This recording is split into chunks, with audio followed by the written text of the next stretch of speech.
I just wanted to make a short video over uh,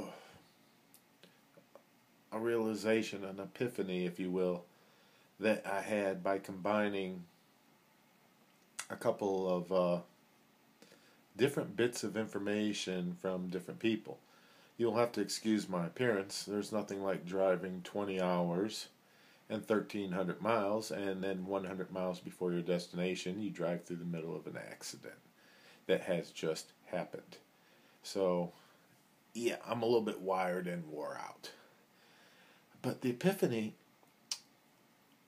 was someone I know in the Northeast was complaining about the beta males up there in the Massachusetts, Connecticut, Rhode Island, New York area. How liberals seem to be much more feminine than masculine. And she told me that's the reason why she cannot stand the people where she lives, because the only males that she sees as alpha males are the ones that she is related to, which obviously is not an option for her. When I was told this, I did not think much of it until I started noticing the people in the area, because that was where I took my break on the coast to recharge my batteries. And she's right. The men, the obviously liberal men, are very feminized. And you look at the liberal women, and they are much more masculine than feminine. And you think about it. I'm not casting judgment. I'm just saying this is an obvious cultural change. Is this a natural cultural change? Or is it being pushed by the left? Is this a conscious effort? And my cousin has complained to me about how Hollywood is intentionally destroying the family by destroying the father figure. He said if you look at TV shows from the 50s, the father was respected, he was hardworking, he was quiet, he was the person with the great wisdom that the entire family could come to solve the problems. And this has deteriorated over time. Even things that we laughed at years ago, like not All in the Family, the Ted Bundy, All My Children, was it? No, that was a soap opera. But Ted and Bundy,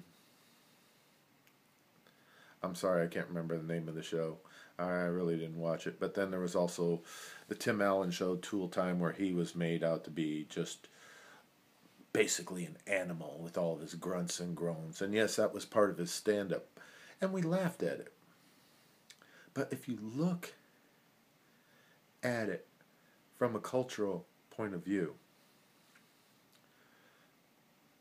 the sexes are merging into some sort of middle ground that is being pushed as the norm.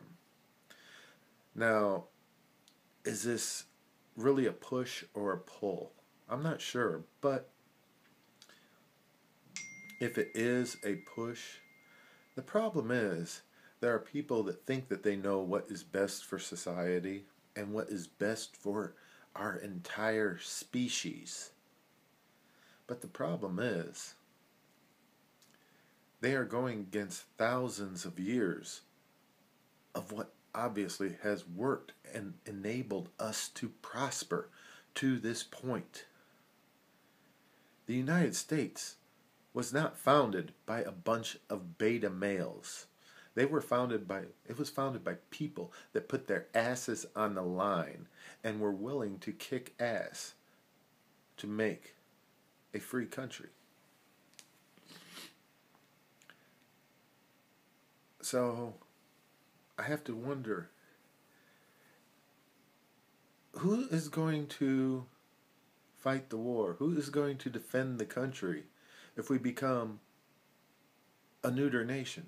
And what I mean by neuter nation is where you can't tell the difference between masculine and feminine, where we are all on some middle road, much like what Obama's efforts with the Marine Corps cover is, just to have one unisex cover.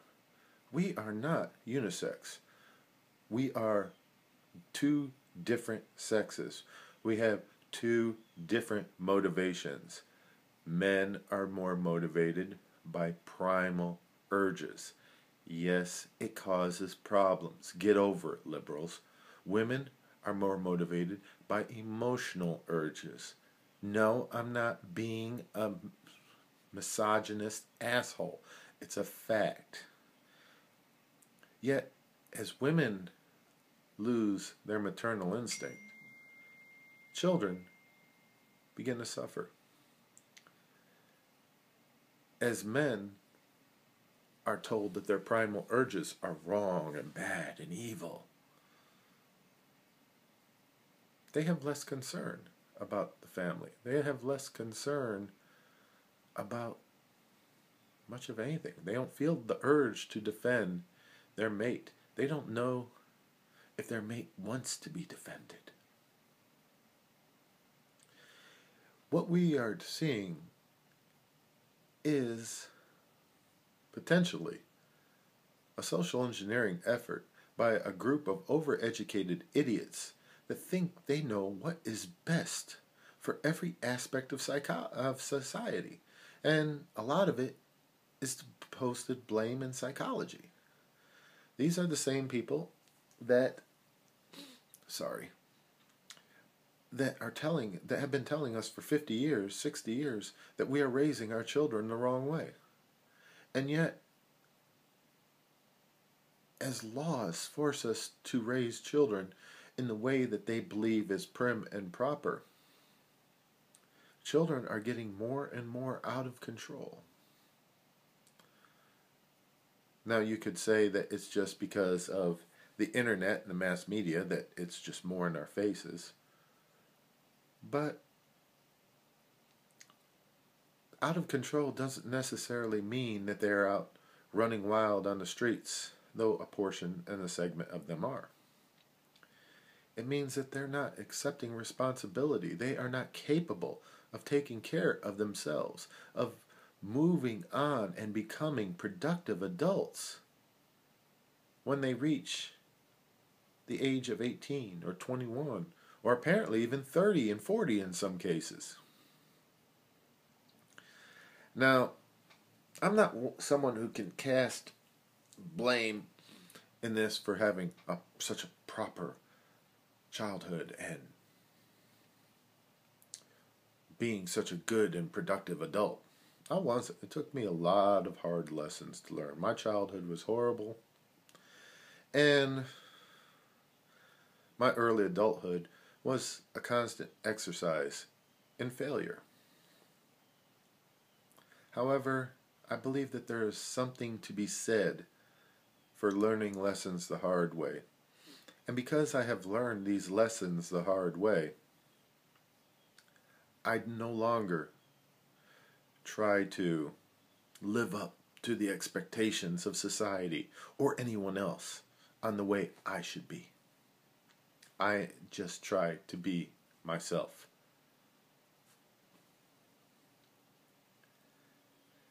Maybe if we all accepted our nature, the U.S. would be a better place instead of believing what the elites say our nature should be.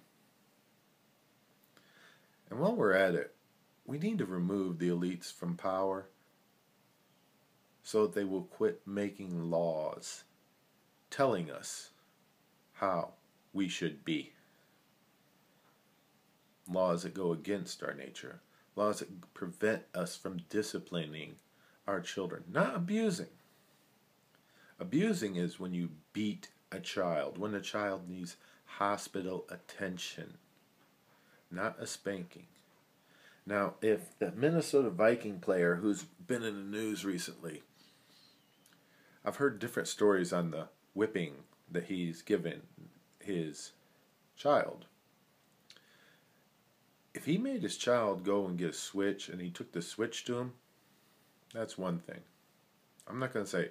However, I also heard he hit him in the testicles with the switch, which would be excessive. When I went to elementary school, teachers would nail you with a paddle, a wooden paddle that would a half-inch thick and probably 2 feet long. And they would take a big old swing, and while you were bending over and touching your toes, and they would nail you with that. And they did not have to call your parents to get permission. When you did something that they believed warranted it, you got the paddle. And it wasn't just boys. I've seen girls get the paddle. So were the times better off then when children got the paddle by teachers? Or are they better off now? Well, I'm really not going to believe any statistics a liberal puts forth because they have a vested interest. And likewise, I will not believe statistics a conservative puts forth because they also have a vested interest. But can we actually prove one way or another without trying to prove our preconceived notion that things were better then or now? I think the truth, like everything else, is in between those two extremes. Just something I had to think about, because if there are a group of morons that are pushing this social engineering agenda, it is very wrong. But just talking about it makes me feel almost like a conspiracy theory nut. Like I should be talking about chemtrails too, which obviously I don't believe in.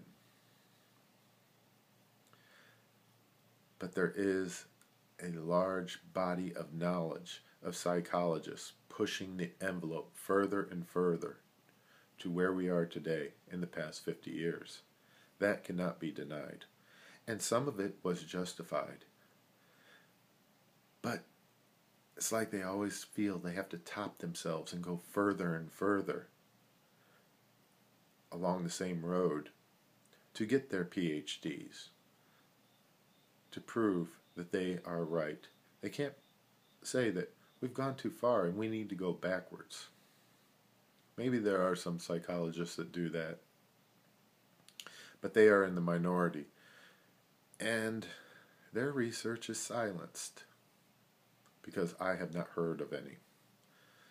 Well, that's all I wanted to say. I have to take a shower and get to work.